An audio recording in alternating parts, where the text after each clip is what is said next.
I'll talk about it later to you, Nacho. It's nowhere near as serious as last time. Okay, so this let's watch it. I need to switch the window though. This. Okay.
Sound back on, and let's go back to here.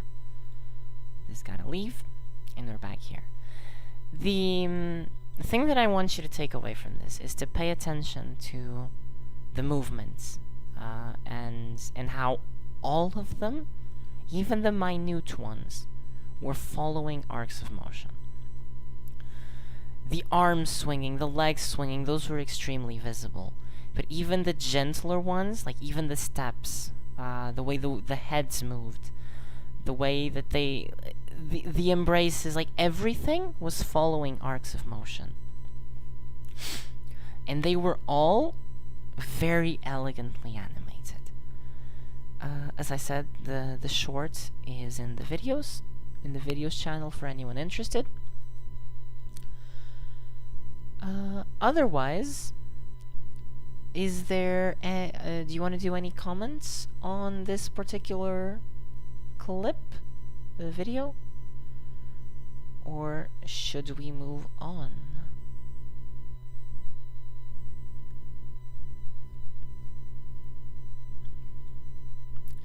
I believe especially at the beginning it is extremely apparent that this is building up to this kind of very elegant movement. This is based in dance, and so especially because of that, it's very clear that they did their best, that Ryan Woodward did his best to to really pull through with the quality of and the elegance of the movement. Most movements need not be as elegant as this one in particular, but it is important to keep in mind that for everything you do, you will be following an arc. And while we're here, I'm actually going to bring up the little example clip that I did. Discard it, yes. Okay, that was a mistake. Going back. I'm actually going to bring up the little clip that I did for last class, the example clip of the head turn. Because, exercise 4, it's right here. It's very simple, but it also illustrates this principle of the arcs, and it might be a little bit clearer to see it in action. Despite being a little bit rushed and not being particularly perfect, I gotta bring Epic Pen again. I will show you that there are arcs here, especially in the movement of the ears. The movement of the head is pretty clear. It just goes whoosh to the side. But it's in the movement of the ears that the arcs are going to start coming out and becoming more visible.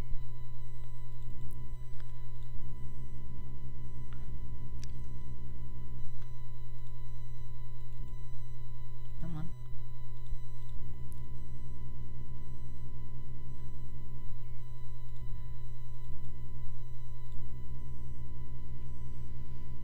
And we're looking only at the tips right now, because if we were looking at more than just the tips, it would get a little bit confusing.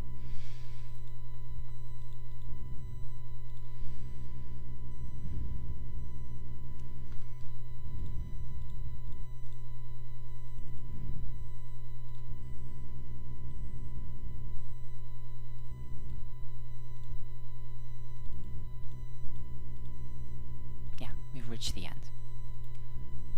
Oh, we didn't. We didn't, actually. But it wasn't doing anything.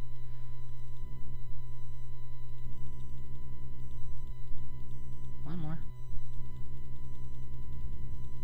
You're not gonna go forward? There you go.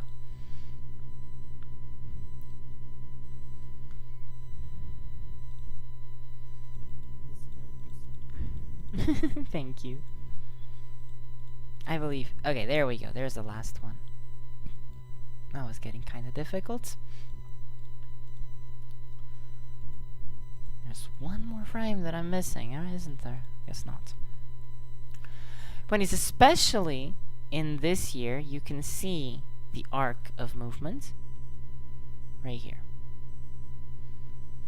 And in this one, it's a bit more difficult, or it's a bit more, it's a bit trickier.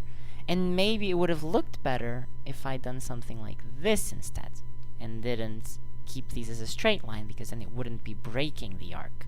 Right now it's breaking the arc. This one, on the other hand, goes pretty smoothly with the curve and follows the arc. Now, the important thing to note is that I showed this for the tips of the ears, but while I was animating this, I was looking at this point, this point, this point, this point, this point, and this point as well. Because every time that you have a sharp angle like this in a drawing, you need to make sure that that angle also follows the arc. Because that's going to be what makes sure that things stay consistent in terms of size during the animation. And it's going to make sure that that's what things... that things look like what they should be looking like. So this is the important thing about the arcs, is that everything about the character needs to follow the arc.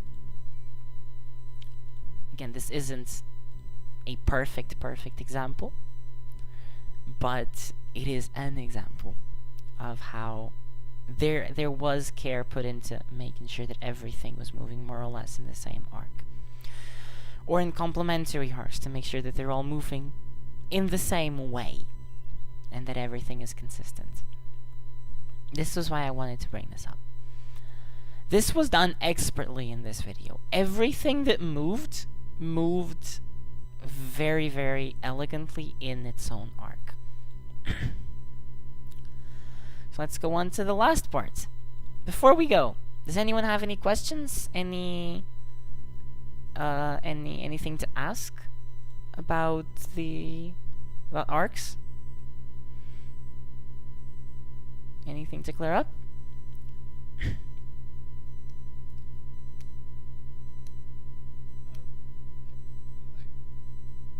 Yes.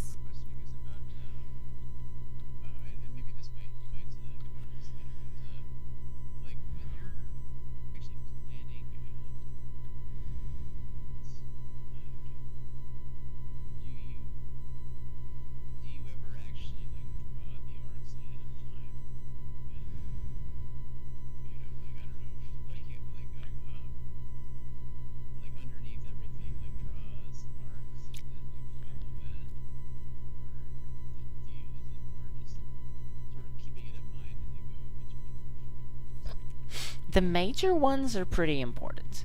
So the arcs that define your primary movement, they should be pretty well defined, and you should know them very well. It's not bad practice to sketch them down before you do them. The minor arcs they're more difficult to get right because you're getting into secondary motion, you're getting into follow through as well. So you need to be careful with those other things, and it's often more easy to get them wrong. So you often need to do second passes on animation to make sure that they're moving right. And you have to go over them oftentimes point by point to make sure that they are following the right trajectory. But you can't. But realistically, you cannot plan every arc. Simply because that would be too much clutter. But planning the main arcs is important. It's definitely important.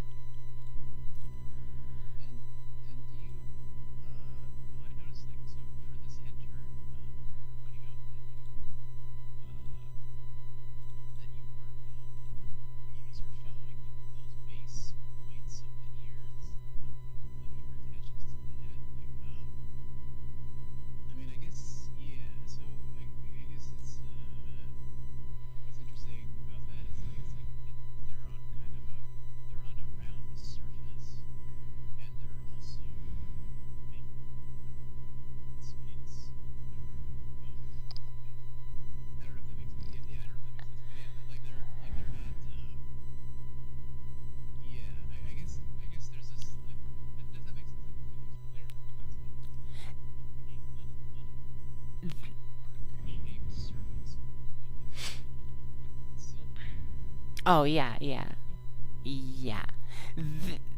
Yes, the head turn is definitely not a simple exercise. See, that's why I separate the easy ones from the difficult ones. The difficult ones are meant for people like you, who clearly have experience with drawing, and want to be challenged. The easy ones are more for people getting into animation and need the practice and the mileage, really, and the drawing a lot and all of those things to get down to the nitty-gritty and get the muscle memory and understand the basic principles and get them down. This head turn involved more than just spacing, timing, slow and slow outs, and arcs, which weren't even mentioned at the time.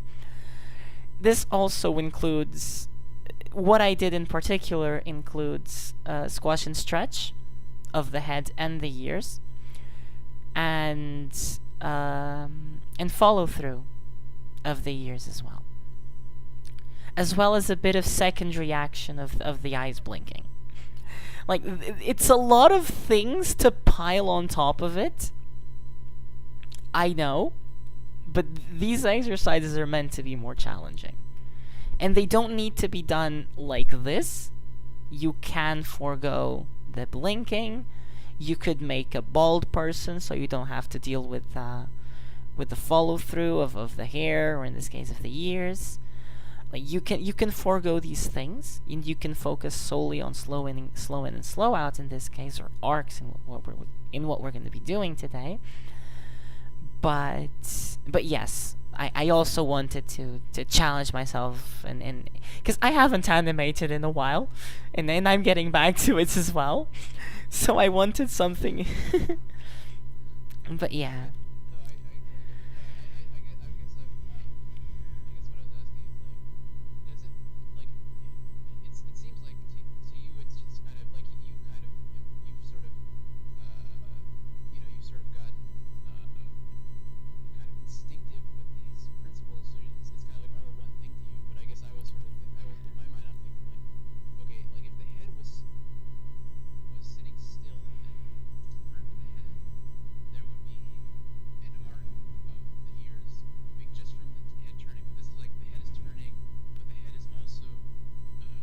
Translating. Yes.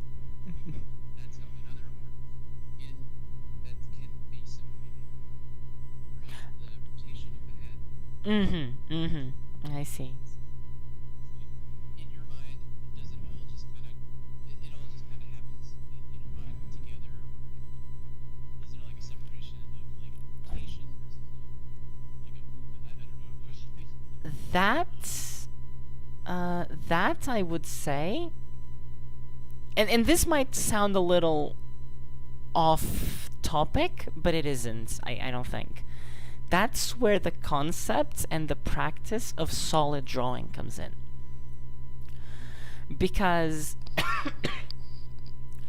because it is through understanding drawing in 3 dimensions, or as a representation of 3 dimensions, that you gain the instinctive understanding of, okay, this is where it should be, give or take. It doesn't have to be perfect at this level, because well, at this point it should be a little bit more perfect, but again, it's a little bit rushed.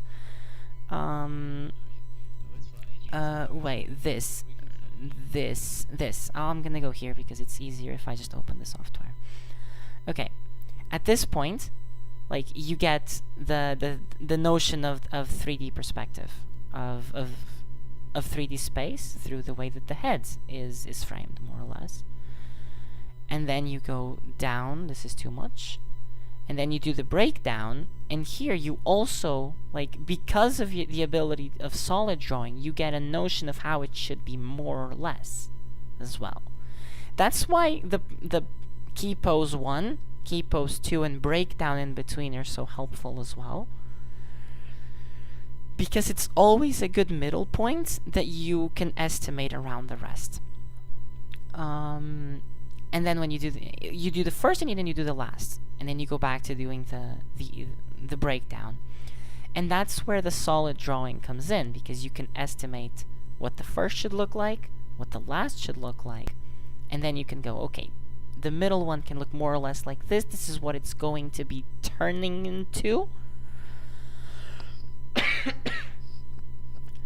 So, yes, when I think about this movement, I'm not thinking about, like, all the arcs merging together, because that process was done while I drew the key poses and the breakdown. I went there and I said, okay, this is more or less how it is. There's like this angle here to the ear, and there's this angle to this, actually more like this angle to the ear, and then when I did this one, it's like, oh, the angle is pretty much the opposite. It's not. This one's actually a little bit more tilted to the side. This one's definitely more pointing in this direction than the other one.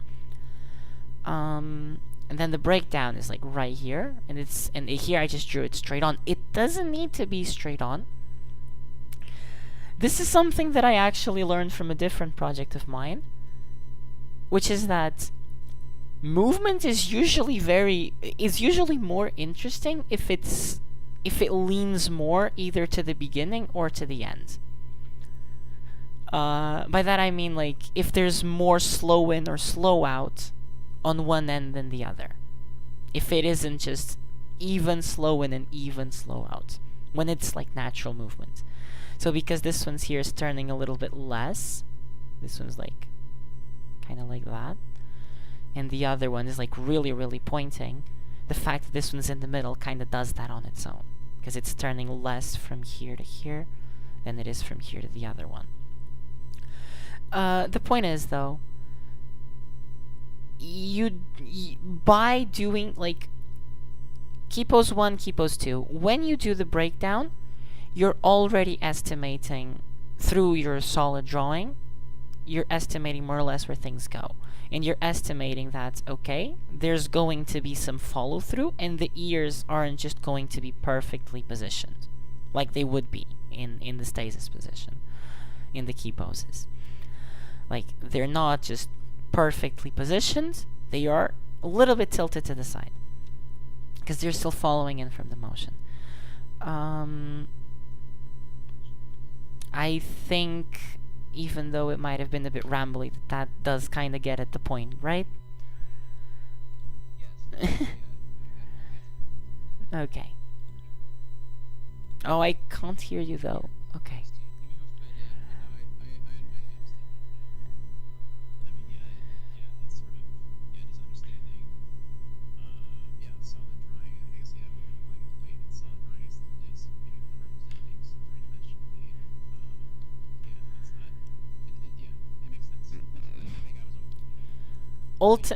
Ultimately, the arcs that matter aren't like those very technical elements that you were talking about. It's the literal trajectory that happens like on these key angles, you know, on these key points. Because that's what the viewer sees. It's that the ear goes whoosh, you know? Not that like the angle is happening in one way or whatever. You feel that. You feel these arcs significantly more than like all that technical combination that you were talking about. Okay, so anything else?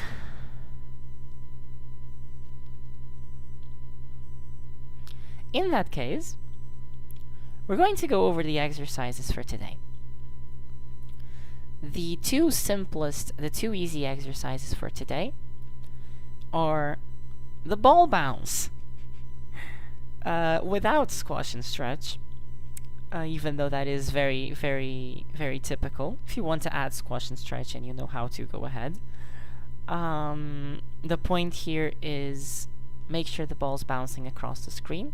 Think of it as the basketball from this example, for example, or this one. And keep in mind the arcs that it does as it moves, and maybe even have the ball come to a stop. The second exercise is a brick falling from a shelf onto the ground. And this one is very interesting when paired with the ball, because it does the same thing as this basketball versus bowling ball thing.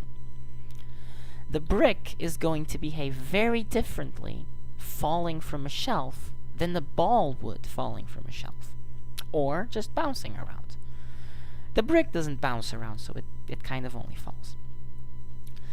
Those are the two easy exercises, and they're good complements to each other, precisely because they explore the same thing in different ways, and they show how arcs can be expressive of materials. The difficult exercise is animating a flour sack. I'm gonna go over the whole flour sack thing in a bit, or a character, if you have one already, waving at the camera. This is supposed to be a loop. It's also supposed to be a fairly simple loop. It's not supposed to be overcomplicating, no like excitedly waving and jumping and all that. That can be done, but it gets complicated. It's waving. So yes, these are the exercises. I am now going to open animation paper, and I'm going to be working alongside you on them as well. And yes, that is the end. This can close. Let me keep this open. And I'm just going to copy paste the exercises over into the assignments channel so that they're listed. They're more easily accessible. No. There we go.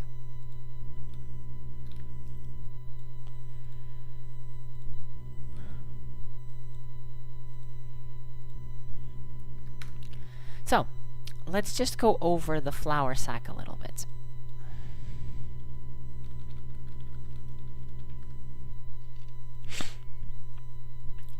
This is our friend the flour sack. It can be very, very expressive, and it's a great tool for practicing animation as well. If I remember correctly, you build the flour sack by... Yes, you build the flour sack by having one big mass at the bottom and then one little mass on the top. And then just giving it the little things just to make sure that it doesn't close. This is expressive because it allows you to practice the squash, it allows you to practice the stretch, it allows you to practice gesture with a very, very simple shape. This can function as a character, much like the box could function as a character in Mesh's example.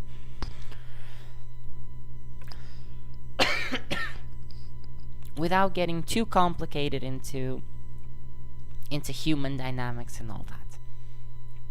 It's a step up from working on with simple shapes, but it is still simple enough that it can be fairly easily achieved. Now, that was not what I needed to do. That's better. I'm just gonna clean up my notifications again. Okay. Alright.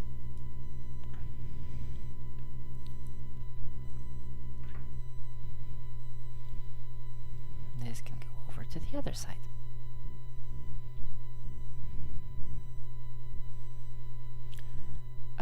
Also, I heavily recommend, whenever you can, to work from reference. There is no shame in doing that, and you're only going to gain by building up your visual library.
Oh Lord. Hello? Welcome? Welcome, NJ Robbins.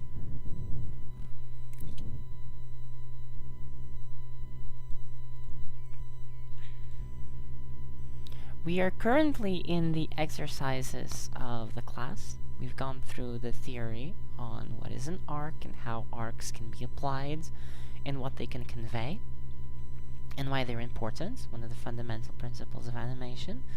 And we're currently on the phase of exercises, practicing that which we see, that which we saw. So, if you want to join in, the exercises are listed in the assignments channel, and you can give them a look.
Yeah, this one's wrong.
Okay. And now this is the part where we can talk about the whole arcs thing again. Mesh, because I am going to be marking them out here for the motions. This needs to be a little bit. Oh no. The main ones. The main one that I care about is the hand. It's gonna go from here.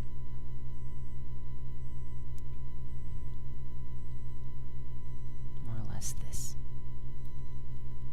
I may be able to push it a little further, and then it comes back.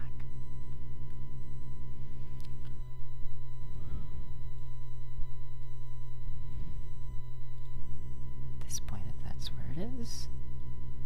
Now it's going to come back.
this is the rough of an exercise of the waving.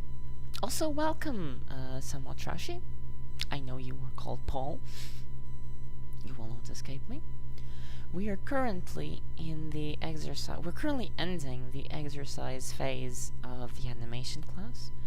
We've gone through the principle of today. It's called arcs, and it is the fundamental principle that everything that is organic moves in a circular arc, and that different sorts of circular arcs convey different motions, and different materials, and different elasticities and weights. Then we followed into a sample and the exercises at the end of the class. 2 easy exercises and 1 difficult exercise. I made an example for while I assume you were also working on yours. So if you would like to show what you got done, do feel free to share. If not, I will wait for them throughout the week to be posted. If you have any questions about the exercises, now might be a good time to ask, considering that we're basically 10 minutes away from the end of the class. So, Nance, go ahead. Oh, no, I didn't. I just unmuted. Oh, okay. Okay.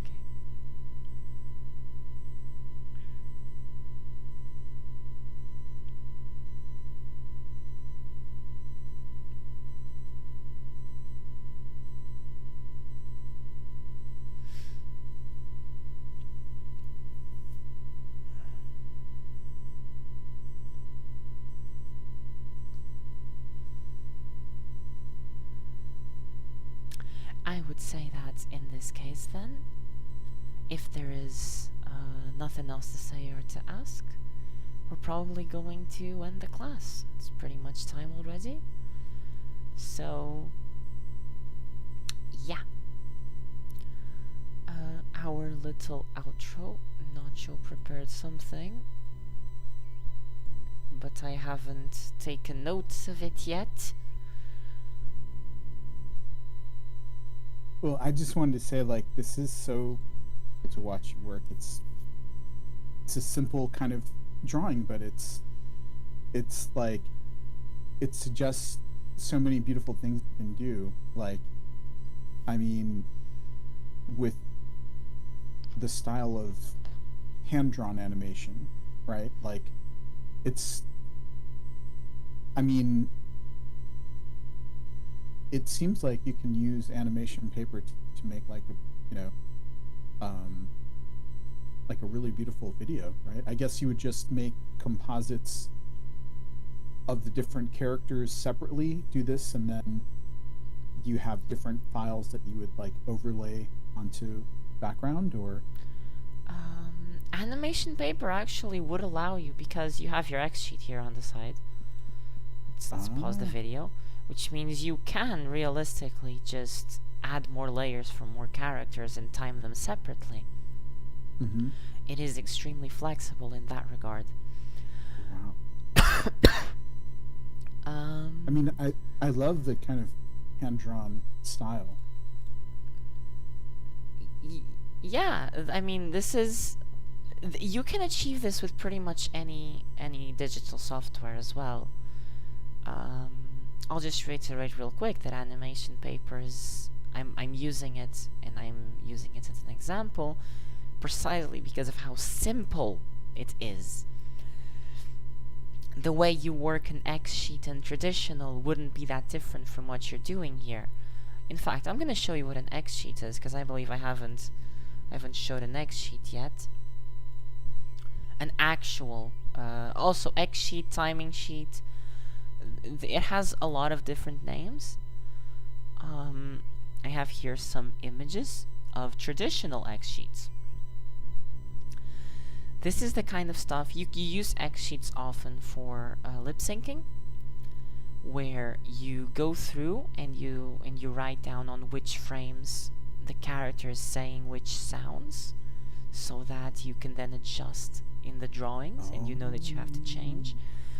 But other than that, X sheets are used for timing, much like I did here in the example, where I did my spacing here, and then I just applied it over here. I went first on 1, 9, 17, 25, and 33. Then I did frames 7, 11, 23, and 27. And then progressively, as I did the slow ins and the slow outs of the movement. Because, actually, I'll just say this if this wasn't clear. The point of this is that each progressive exercise is going to require to build up on the previous principles. So previously we talked about slow ins and slow outs. You're supposed to apply them here as well. Same for spacing and timing. You're supposed to be aware of what you're doing, and you're supposed to be consciously applying it. And this is going to keep applying as we proceed further and further into more complex exercises.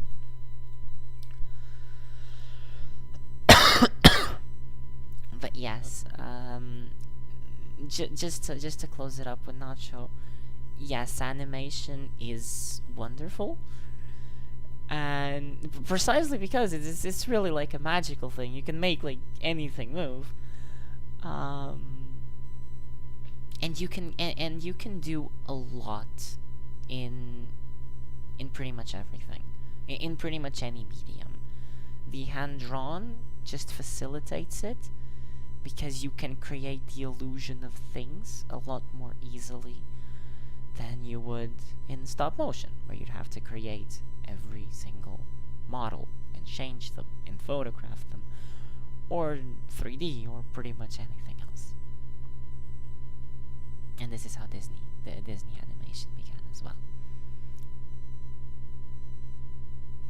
I believe you wanted to say something, Mesh? I'm sorry I interrupted. Well, maybe I know we're near the end, so maybe this might be a better question to pick up next time. But I maybe I'm just really slow. I still can't always like read these. I mean, I understand the basic principle of these. Of what do you call it? Of these? Those things. What are those called again? I guess, quite frankly, timing. I guess it's kind of a timing chart. Yeah, like okay, yeah. So having trouble like read so when you so Let me do a cleaner one over here. Okay, yeah. Yeah. So if you're trying to show something that has well, okay, so maybe if you could do an example of like showing one that has a very that is like evenly spaced on both sides, like if like the in and the out are the same length versus like where it's leaning to one, like it's more frames on the slow out, something like that. Okay. Let's ignore this. Let's just have frame 1 and last frame, okay? Mm-hmm. This is your first key. This is your second key.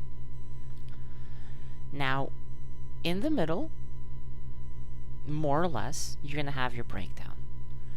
In this case, because the timing goes from frame 1 to frame 17, I'm going to place this at frame 9.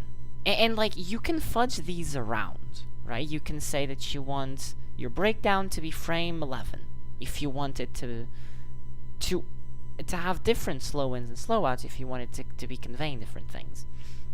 So if you did that, if you wanted to change it to 11, you would only change the number. You wouldn't move that thing from the. You wouldn't move that mark. Yes. Yes. Consider this to be the spacing. Okay. This is the distance that goes from this frame to this frame. So that's the distance of a movement.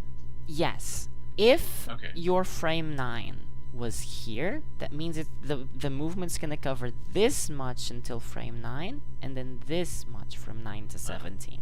Okay, so that means by frame 9 it has to move like 3/4 of the way. Yes. To the end. Yes. Okay. Give or take. So let's keep this even then. Let's keep this even because you asked for it. So in the middle, and we say that the middle frame, so between frame 1 and 9, it's going to move this. Between frame 9 and 17, it's going to move this. More or less the same. Then you can say, okay, you mark out the middle of these two. Between frame 1 and 7, and now here I'm putting 7, and that's the interesting thing, because now we're already getting the slow ins and slow outs. Between this and this is going to move in 7 frames, but this is going to move in 2 frames. Which means that this distance is going to be covered significantly faster. But then you reinforce this by adding here the 5 and here the 3. This is going to be covered in 2 frames. This is going to be covered in 2 frames. This is going to be covered in 2 frames, and this is going to be covered in 2 frames. So the spacing is progressively getting bigger. Okay, yeah, gotcha. And and then the slow out would be the same. Just do it like that. You can do a timing chart like this, and you can say, okay, frame 1 to 17. Let's keep these markers. And now you want to do a movement. Let's say that you're doing a cannonball that was just shot into the air from like those circus, like those circus things, right? They shoot people out into the air, or whatever. Yeah, the human cannonball, right? Exactly, exactly. By this point, you'd want to have like frame 9 be like here, maybe, and you'd want this to like, and like imagine this movement is like, cannonball is right here, shoots and goes off into the distance, and then just does like a Team Rocket and disappears, right? Got it. Yeah, got it. So yeah, you would be slowing down by this point, but here you would be like going really, really fast. So here would probably be like frame 3. Here would be like frame 5. Here it might be like frame 7, and then it just gets progressively slower. And this is a different kind of chart, where this big distance was covered in the beginning, and then all these little frames are covering just the end. You know? Okay. Yeah. Okay. So you could literally completely. I mean, you could just have the same markers and like change the frame numbers to sort of speed it up or slow it down, or to plan the speed up and slow down. Yes, this is a planning tool in the end. Like, you don't have to like follow it strictly. I had this one here planned. I actually did follow it pretty much, but remember when in the boxes thing, I had a thing, but I ended up changing it around. I took a frame out of here, and then I put it another one here. Because it felt more natural for the movement. These are planning things to help you understand what the movement's going to look like. Then for the arcs, there are 2 arcs in question here. There is the arc of the hands, or the little flap, and then there's the arc of the shoulder, or like the little point where it's tied to the thing. And both of those must be somewhat smooth. So this one follows this trajectory, goes out here a little bit, so it goes, oh no, wrong, this. It goes like this, actually, like this. Oh, crap. Like this, and then here's gonna turn around, exactly. And then it's just gonna shoot straight up, over to here. So you then, could like, technically, you could think of this arc as like, if you took that arc and you stretched it out as a straight line, that would kind of be like what the timing chart. Yeah. Was. Yeah, exactly. Like these points that are marked out here. Yes, this one, this one, this one, this one, this one.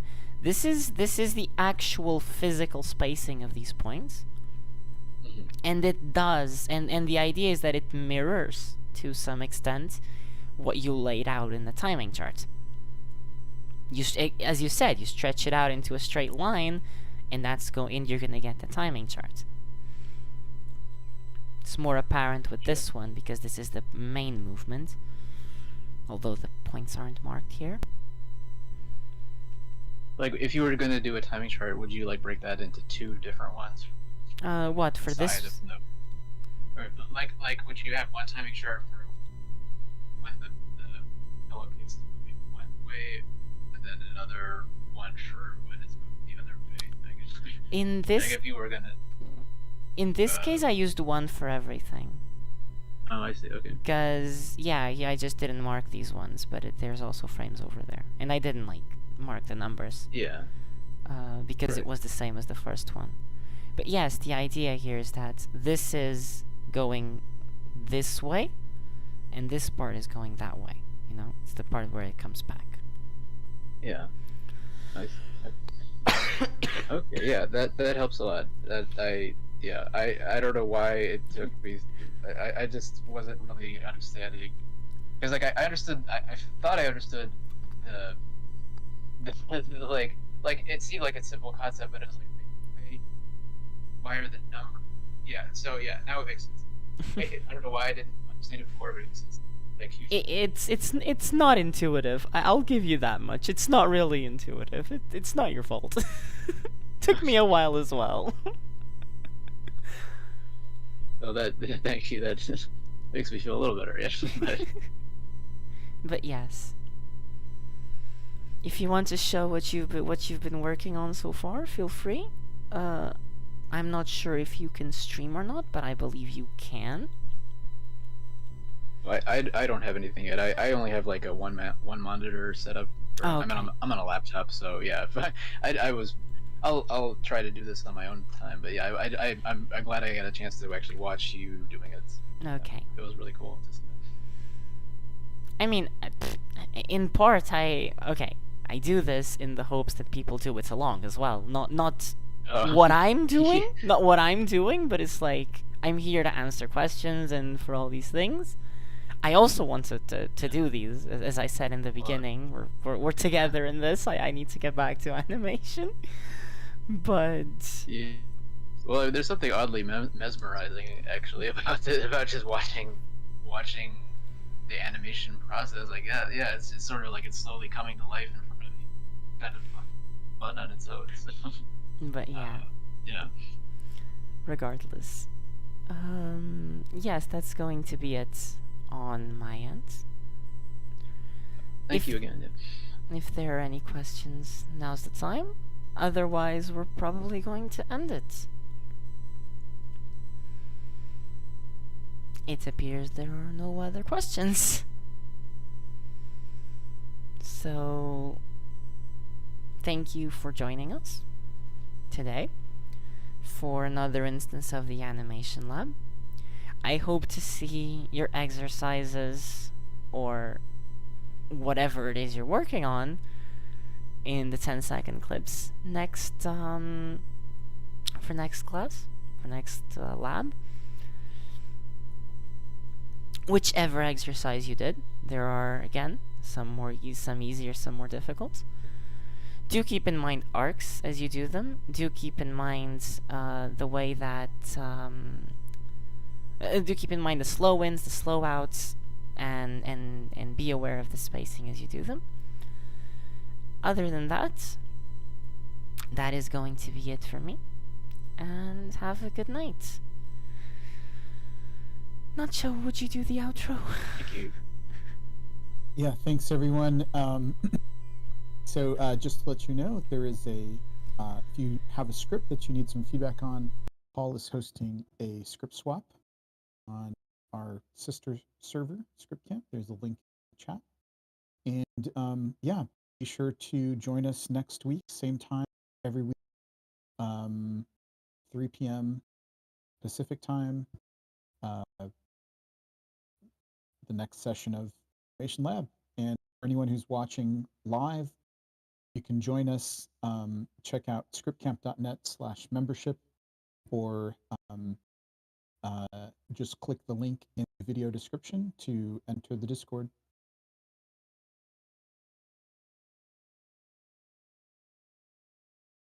Alright, so have a good night, and I'll see you all next week.